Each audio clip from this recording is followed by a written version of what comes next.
dealing with competition nerves, but not nerves directly, but more about your preparation for competitions, how to achieve consistent performance. So the process I'm going to take you through is what I would do with an athlete one-on-one. Now obviously, dealing with a group, you are all very different individuals. The principles that we will be talking about will apply to everybody, but you will have to work out how to apply those principles to yourself, because everybody here is very different, and everybody will have a different approach to their competition. So as when I'm doing one-on-ones, it's a lot easier. I can obviously talk to the athlete, get very specific examples of what they do or what they need to do. When I start with an athlete, often I'll say to them in our first session, I'm not going to teach you anything new. And I'm sure they're sitting there looking at me thinking, well, what's the point of being here? So that's the whole idea. I'm supposed to be learning. I would say the same here. I may not potentially teach you anything new. The reason being, and why I say that, is most of you, if not all of you, will know more than you actually realise. And that's what we're going to do today. So here's the typical scenarios that I see, and I'm sure it'll probably apply to most of you. Obviously, you've all had good performances. That's why you're here. No doubt, you've had some bad performances, ones you would probably prefer to forget. But here's how I see the reaction for most athletes. After the poor performance, they'll think about it for the rest of the day. Maybe the next day, maybe for a couple of days, maybe even for a week, depending on how badly they performed and the importance of that competition. The athlete will replay all the things they did wrong over and over, thinking about what I could have done, should have done, didn't do. Start to doubt themselves. Start to wonder if they're good enough. I'm painting a bit of a picture here that perhaps some of you have gone through. Every athlete has at some stage.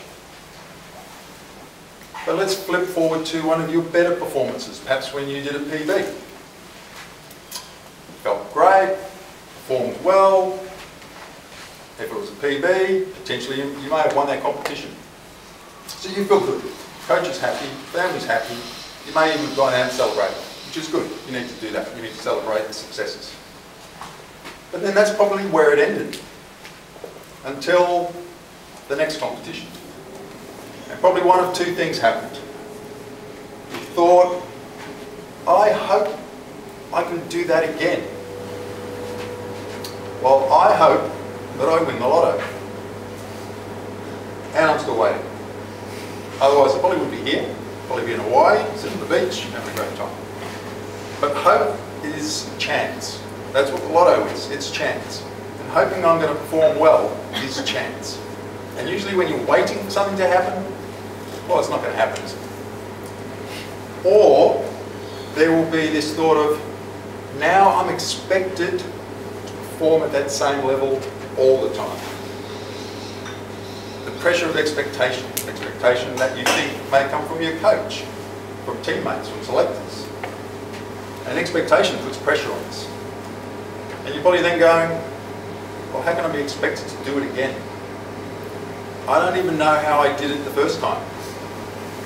The reason for that? If we look back at the good performance, there probably wasn't much thought, reflection, evaluation. So the approach that I like athletes to have is to flip the review process from the good and bad performances. The bad performance only really gives you half the story. It tells you what doesn't work. So it doesn't necessarily tell us what does work. So I would prefer athletes to look at the bad performance, do a very simple review, do a reflection, take the learnings and let it go. Maybe spending an hour or 2 hours. Now, the good performance.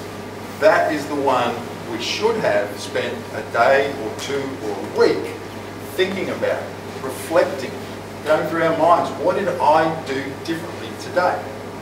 What did I do that made me perform that well? I see it time and time again. Great training sessions, great performances. I'm just happy. That was awesome. Did a PB? Yes.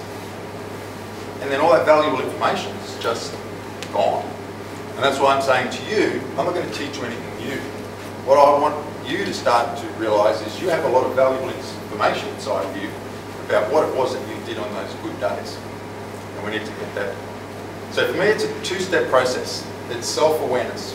What is it that I do when I perform at my best?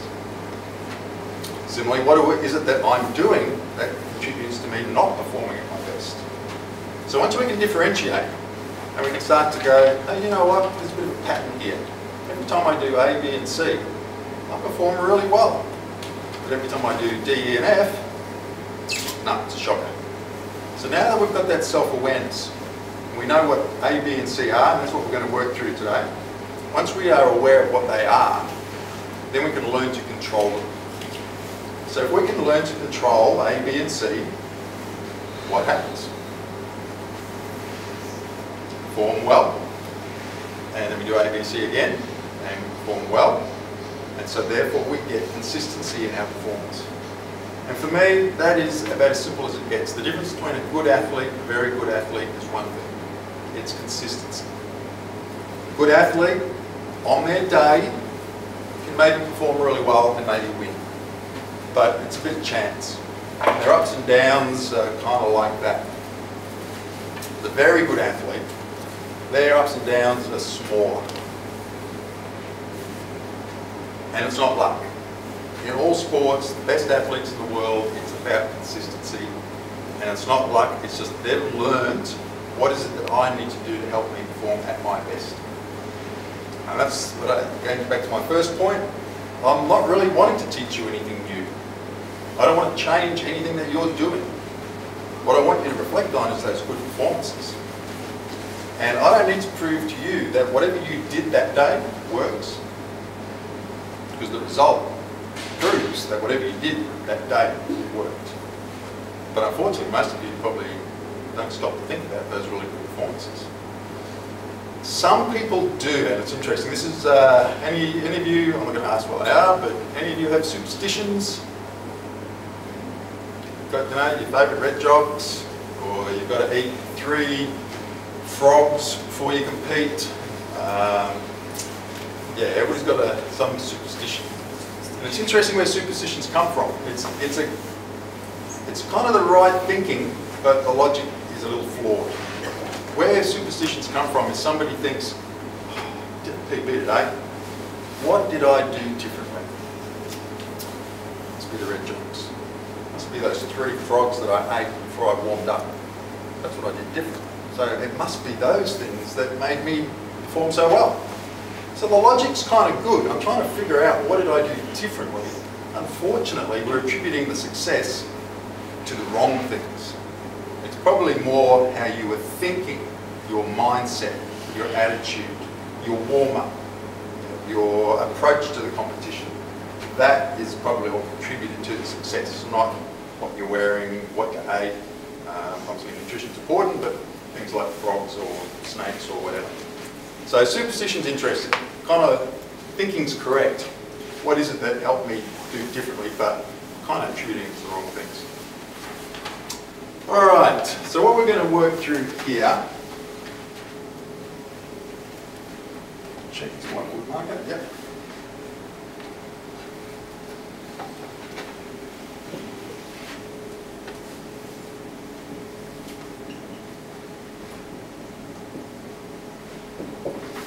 So to start with, first question I had was, how did you feel before the event? Very relaxed is 0, very nervous is 10. So if we're looking at our worst performance, if you guys can reflect back, were you really relaxed or were you really nervous on a scale of 1 to 10? I'm just going to go through 0 to 10, put your hand up. So worst performance, where were you on a scale of 0 to 10? Zeros, 1, 2, 3, 4, 5, 6, 7, 8, 9, 10. Okay, so we've got kind of 3 to 9 range. Now look at your best performance, that PB perhaps. 0. 1, 2, 3, 4, 5, 6, 7, 8, 9, 10. What was the first one? We went 2, didn't we? 2 to 10. Okay. How do we make sense of that? Let me just saying we've fulfilled the full range of 3 to 9 pretty much. 2 to 10, pretty similar. So how do we kind of, we're a researcher collecting information, trying to figure out what the hell's going on, what is going on here.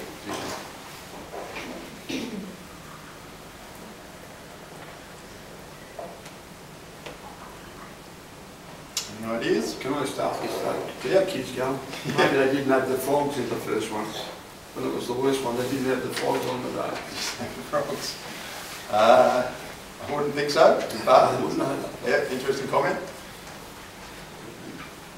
What it says to me is it's very individual. It's different. I can't tell you that the magic number is 5. I can't say, Usain Bolt, he works out how to get to a level of 5, and that's why he performs at his best, and every elite athlete's a 5.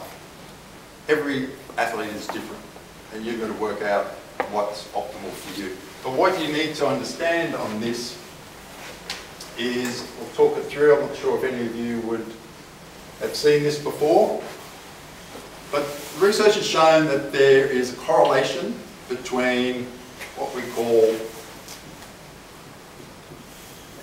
arousal. Yeah, I never like using that term, always gets a bit of a laugh from everybody. But arousal level can be low. If we're talking about low arousal level, that means we're very relaxed, very calm. High is when we've got the nerves, feeling the heart rate going, funny stuff, feeling in the stomach. There is actually a correlation between that and our performance. And we'll work our way through it and what that looks like. For most people, if you're feeling a little flat, feeling didn't get a good night's sleep, a little lethargic, typically, how are we going to perform? Not that good. We're not going to be sharp, we're not going to be able to concentrate, we won't get distracted easily. So we would say our performance is going to be low. Let's go to the other extreme. Those days when we're really anxious, we're really nervous, really on edge. Typically, how do we tend to perform in that situation?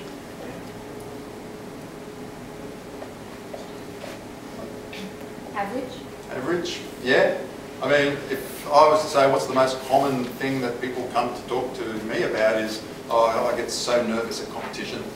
I'm good at training, but get into competition and I'm so nervous I just can't perform. And that's the most common reaction. So, performance is low. Now, tell me, when you performed at your best, that PB, some of your best performances, how would you describe that feeling? Anybody want to share that feeling, what it's like?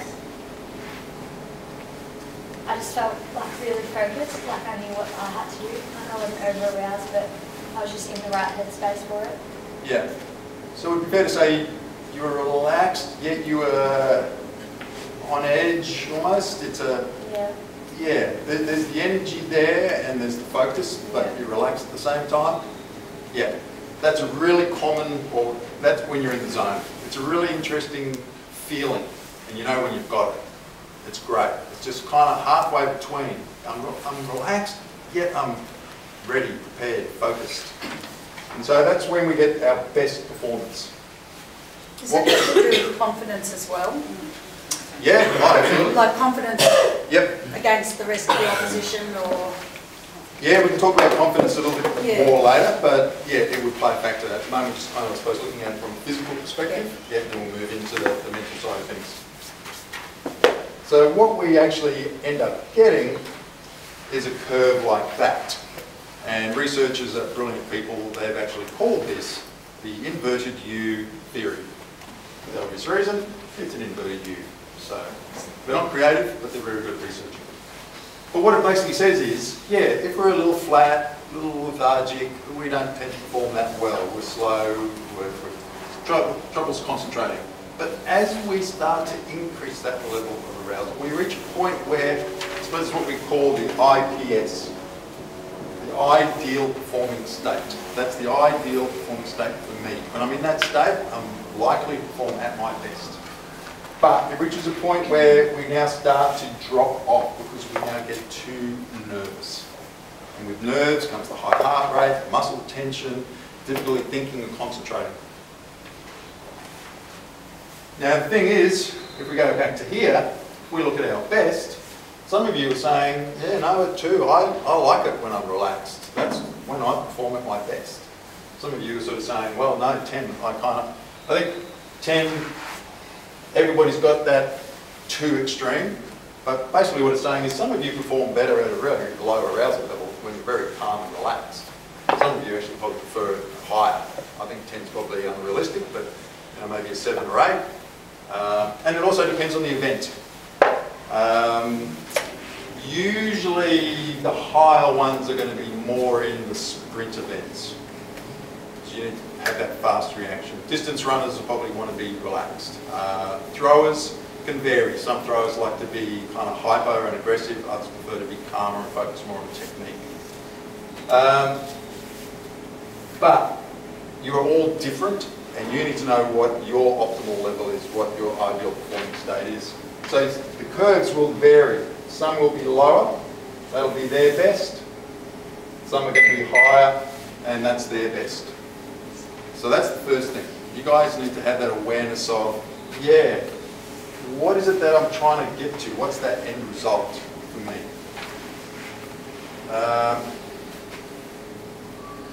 The other thing though is, it's one thing to go, let's say for argument's sake, I'm saying, yep, 6 out of 10, perfect, that's where I want to be. But what happens if you wake up and you're feeling a little bit flat and you're thinking, well, I feel like I'm on a 3 or a 4? Do we just say, bummer, it's going to be a bad day today, and it just happens to be Tokyo, it's the finals, oh well, another Olympics in 4 years, hopefully I'll feel better on the next one. No, you can't do that. What we need to do is to say, okay, I'm a little flat. What is it that I can do to change that? So what are some of the things that you might have done? What can we do? So if you're feeling a little bit flat, you want to get a little boost, what can we do? Listen to music. Yep, music. Any particular sort? Music that really pumps you up. Yeah, for most people it's probably going to be loud, heavy, or a fast beat. Yeah, something to get you up. Absolutely, music. What else?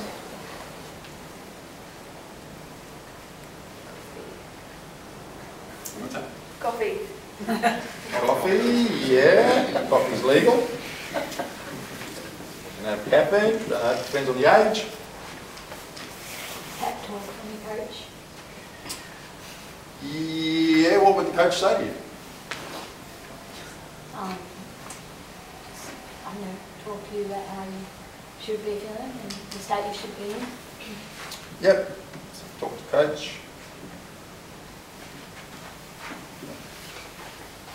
In particular, drills that you might have, that you do in training when things aren't going well, you're a bit flat. There's any sort of high tempo, fast drills. Anybody? Or do you guys just go, I feel flat and that's it? It's going to be a bad day today. Obviously you do. We have some inconsistency problems here. So exercise. You might do some run-throughs if you're a sprinter. There might be as a thrower, I'm not sure what we've got in here as a mix, but throwers, there's usually some specific drills your coach would get you to do to get you a little bit sharper, get a bit quicker movement. Anything else?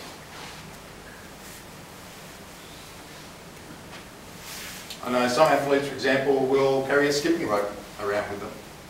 So you don't need much room in a very short, quick time. Just doing some skipping on the spot, gets your feet moving, gets the heart rate going, gets the sweating, and suddenly you've got a bit of rhythm and a bit of arousal up. There's something you can do. What about over here? What if we're nervous? What do we do there? Do we just go looking really nervous? I don't know, bad performance coming up. What sort of things can we do to help us get to where we want to be up here? Breathing, yeah.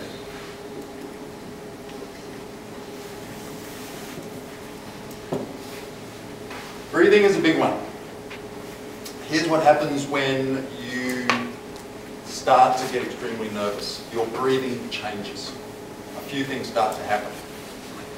Usually when we're relaxed, we have long, slow breaths. And we tend to breathe from the stomach area or the abdomen. As we get nervous, we start to breathe from the chest. Our breathing gets shorter and shallower. And some people even stop breathing to a degree, hold their breath for a period of time. And this is where the term choking comes from. When you're being choked, you can't get air. And in a sense, that's what's happening when you're really nervous. You aren't getting the air that you need. Here's also what tends to happen. If we were to kind of draw a person, if the navel or the belly button is your center of gravity, as we get nervous and we breathe from the chest, our center of gravity actually goes higher. And that's why sometimes some of you might feel like, I just don't feel balanced. Because you are in essence almost top heavy. Your center of gravity is raised. So I'm starting to feel a little lightheaded because I'm not getting a lot of oxygen. I'm feeling off balance and a little top heavy. That's not, last time I checked, that's not the way you want to be feeling before you compete. So what we want to be able to do is almost reverse it. And we want to be able to lower that center of gravity. So now we feel like we're a triangle with a nice solid base. And so a lot of it is, one of the easy ways is abdomen breathing, we call it. And the easiest way to do it, and I'll know you're doing it, is if you put your hand on your abdomen, and as you breathe in, you should notice your hand come out. And as you breathe out, you should notice the hand come in. Almost as if you've got a balloon in your stomach that you're filling up and then letting the air out. So that way we get nice, long, slow breaths. We lower the center of gravity. We're now getting the oxygen we need. We feel relaxed. We feel strong, stable, and that's the way that we want to do it. So breathing is a good one. What else can we do? Change the warm-up. How? A bit more relaxed or light-hearted while still doing the basics that you want to put down. Yeah, so perhaps the coach can use a bit of humour. Yeah. Bit of fun. Because I think people get too serious about competition. Seriously. The philosophy that I like the athletes that I work with to have is very simple. First thing I say to them, I want you to enjoy what you do. Enjoy your sport. Sport is a choice. You don't have to do it. Work, some things in life you have to do. Sometimes you have to work to get money, to pay bills, food on the table, etc., etc., etc. What you do is a choice. Here's an interesting thing I noticed too, especially with young athletes. You all started athletics because it was fun. Anybody disagree with that? When you first started, it was fun. That's why you kept going. Hopefully you said, Dad, Mum, when are we going? I want to go train. Training was fun. And I see this happen a lot with young athletes. It's fun. And it's fun and I'm good at it, I do well. So when somebody says, hey, do you want to join this club and compete? You go, oh yeah, why not? And you do well. Somebody comes along and says, do you want to represent Victoria? in the juniors, state. Yeah, why not? Get a free tracksuit. Maybe go interstate. That'd be great. Then somebody comes along and goes, hey, I just want to be part of a national junior team. Go overseas. Awesome, how good is this? But then, I see this happen a lot. Suddenly what got you there, which is fun and enjoyment and loving what you do, changes. And people start to go, yeah, but I've got to get serious now. There's expectations on me, and I've got to perform well, and people expect me to perform well. And suddenly that enjoyment and fun goes. And it should never go. You look at the best athletes, well, I think, in your sport, Usain Bolt. Yeah, it's fun. Great attitude. So, having fun, to me, should always be there. That's an important part of it. And one question I always ask every athlete I work with is, why? Why do you play tennis? Why do you run? Why do you play basketball? And the answer I want to hear, there's some varied answers. Some people go, I don't know, I don't know, haven't thought about it, good question. Some will go, I don't know, it's just always good at it, so I kept doing it. But the answer I want to hear, and you do hear a lot, is, oh, I just love it. I just love the sport, I love improving, love getting better, finding out how good I can be. And that's the right mindset, the right attitude. And as I said before, the philosophy I like athletes that I work with to have is three things. One, I enjoy what I do. I enjoy training, I enjoy competition. The second one is, I just look to continually improve. Just everything that I do, can I be fitter, stronger, mentally better, nutrition is better. And then thirdly, it's how good can I be? That's the main aim. What am I capable of? How good can I be? And if you notice, I've not said anything about times, distances, heights, results, medals, Com Games, Olympic Games. It's all irrelevant. Because if you enjoy what you do, and you continually improve, and you find out how good you are, well, that'll be the best you can be. Whatever results come with that, will come with that. It might be that this is as good as it gets. It could be you go to 3 Olympic Games and win 3 gold medals. We don't know. To me, it should be a fun journey. And I think if you have that approach, I can tell you one thing, I reckon you'll end up better than you ever thought you could be. I think most of us are kind of very limiting in what we think we're capable of. So I always think of it as a journey. Find out how good you can be. So the fun part should always be there. So expectations, I always find, are the things that take that fun away. And we sort of talked about that earlier, that I've done a PB, oh wow, now everyone expects me to do that all the time. So, anything else? Help us relax? Fun's good, have a laugh. Yep. I channel the energy to a particular area. Channel the energy, yeah.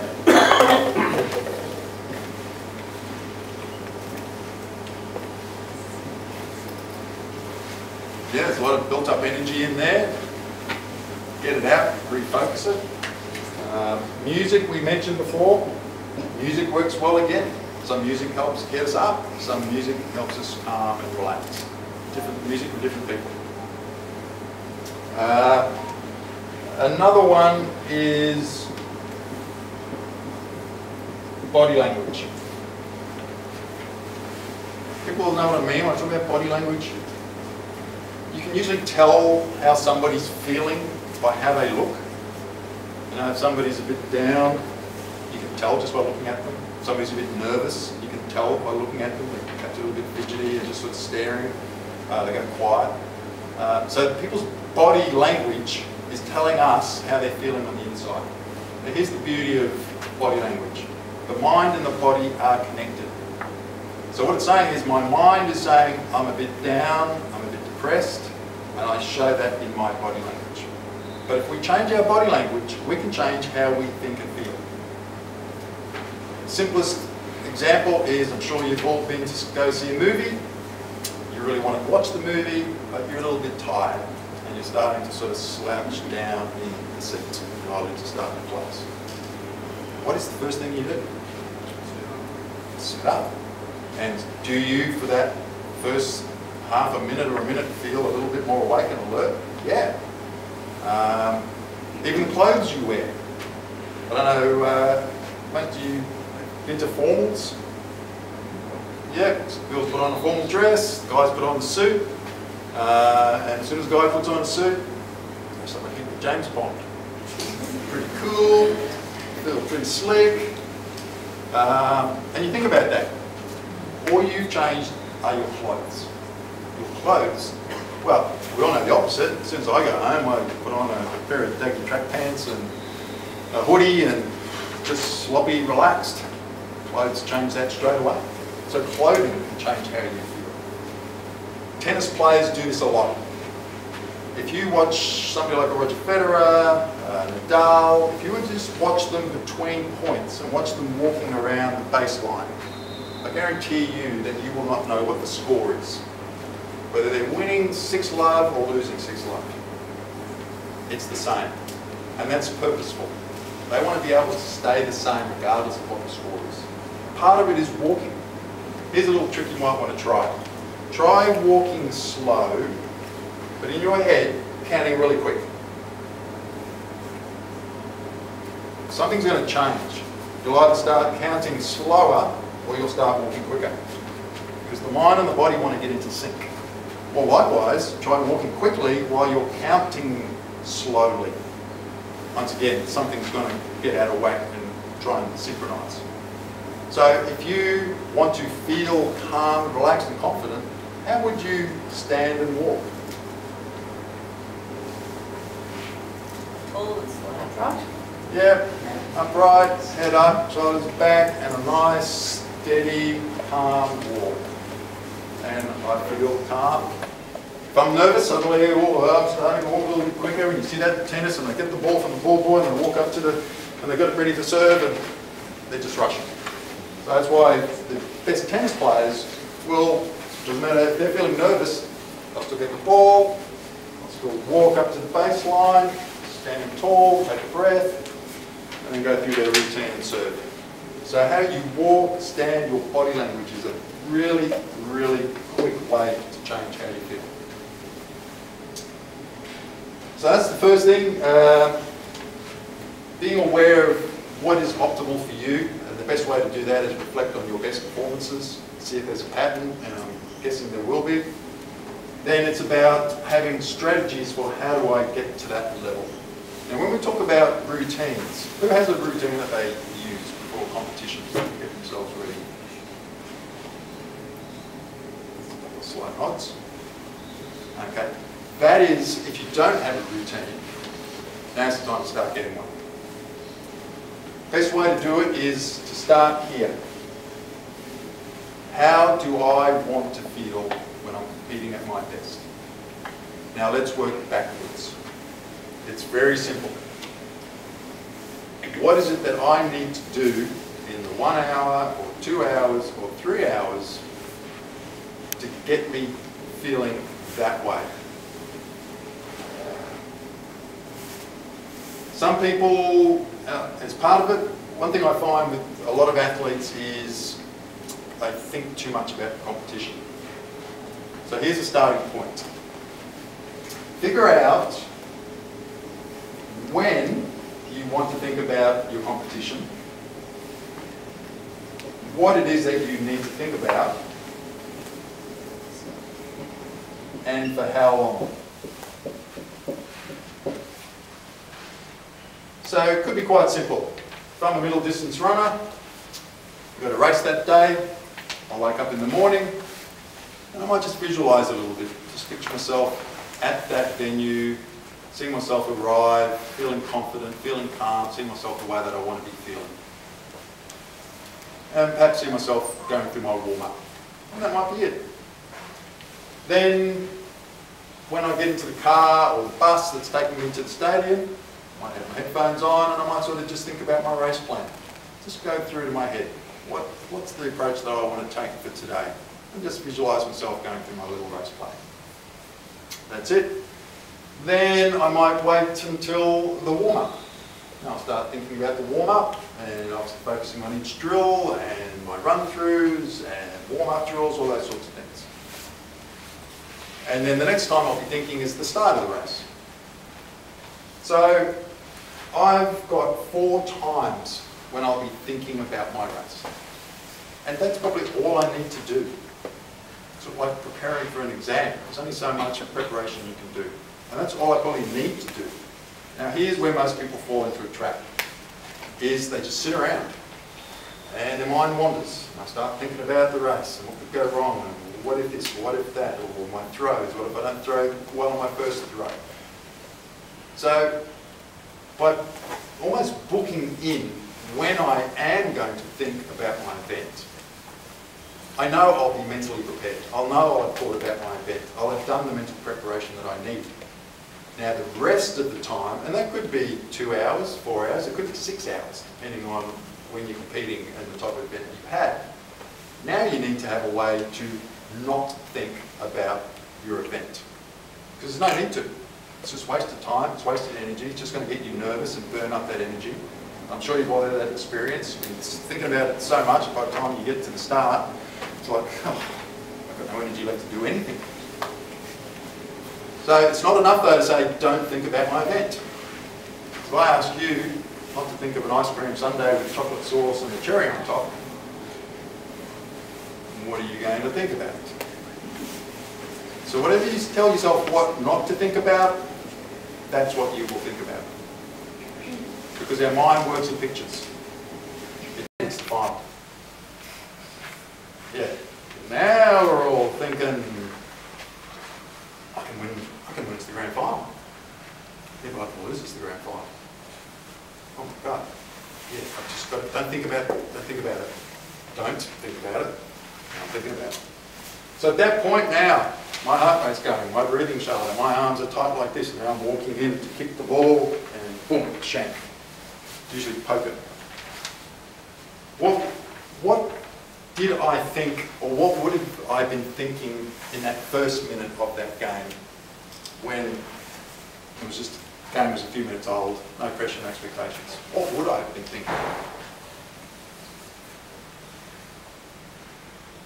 The process of kicking the ball. Yeah. It's the process. So for most football players, it might be something like just have a nice, relaxed run-up. It's usually about placing the ball onto the boot, and then usually it's about following through.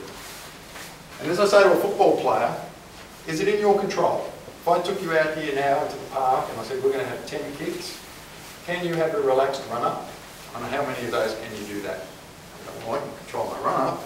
I can do that 10 times out of 10. So what about placing the ball on your boot? You just think about that. Can you do that? How many times out of 10? 10. What about making sure you follow through after you kick the ball? Yeah, I can do that 10 times out of 10. So yeah, we should be able to go out there and execute that process 10 times out of 10 because it's in our control. I'm not going to hope we're going to do it. I'm not going to hope I kick the goal, hope I don't miss. I'm going to control it and make it happen, and I'm going to focus on the process. Nice, easy run up, place the ball, follow through, look up, see what happens. Oh, you beauty, it's gone through the middle. That means we've won. Oh, that means we've won the final. And that's how the process, take care of the process, and it has a positive effect on the outcome. Now, we are humans. Nobody's kicking 100%. But we're giving ourselves the best chance to get the best outcome. That's about, but if we focus on the outcome, as I mentioned before, it's negative. That's when we get up here. We're too nervous, we're too tight. So it's about the process, and that usually is the difference between, people were saying, I just thought about what I had to do. I just thought about the technical thing that my coach told me to focus on. That's the process. Here's probably another big takeaway. What you ideally want to be thinking at competition time, you don't want to be thinking too much. Once again, if you reflect on your best performances, if I had $1 for every time I asked this question, I'd be very rich. If I asked them, how did you feel and what were you thinking? I felt good, I was thinking nothing. That's the response I get all the time. The reality is, this thing called a brain never turns off. It is always thinking something and always looking somewhere.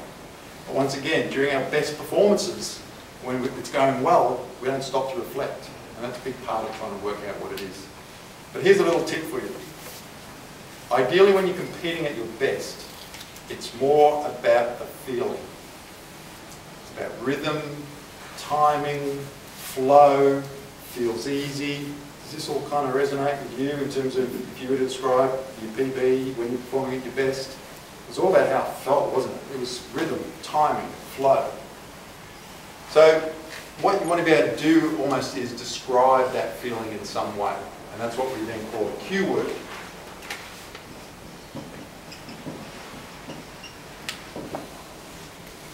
And I'm going to give you 2 examples of cue words from a different sport, but it demonstrates what I'm talking about. And it's from the sport of golf. I had a golfer, his cue word for his swing was oily. What does that mean? Have all of you at some stage had a bit of a door or something that was a bit squeaky, a bit tight, and you kind of sprayed it or oiled it? How did it then feel once you've done that? People use different words. Some say it feels easy, it glides, it's smooth. He used the word oily to describe that feeling. So when he steps over the golf ball, he's thinking oily. So he just wants a nice oily backswing and an oily follow through.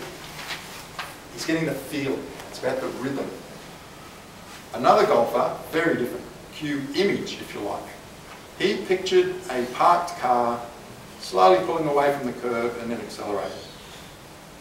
So for him, he's standing there, car's slowly pulling away, and then accelerating. So he had a different rhythm to his swing, but both of them were about rhythm and timing. And if you're thinking those oily, or you're thinking a parked car, then you're not thinking about outcomes. When we perform at our best, we don't think much, and usually we're feeling, not thinking. And that's the beauty of a good cue word, is it gets us one thought, either the word oily or a picture of a parked car, and it gives us the feeling that we want. So that would be something I'd always suggest to have a think about that, and that's ideally what we want to be thinking at competition time. And if we're so busy thinking about our cue word and the process, then we know the outcome will take care of itself. Good. Ben's chasing us. Hey? Ben's chasing us because the other guys are waiting. They're on the way over? Okay. Any questions? Hopefully I've given you something to think about. You've become a little bit more self-aware and need to now start thinking about what is it that I do when I'm competing at my best, learn how to make it happen on my days. Thank you.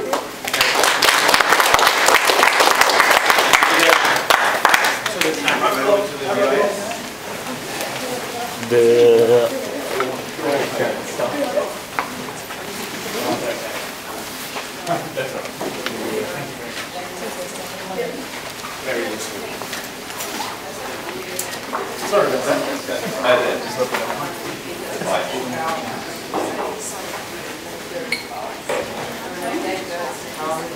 I didn't have to.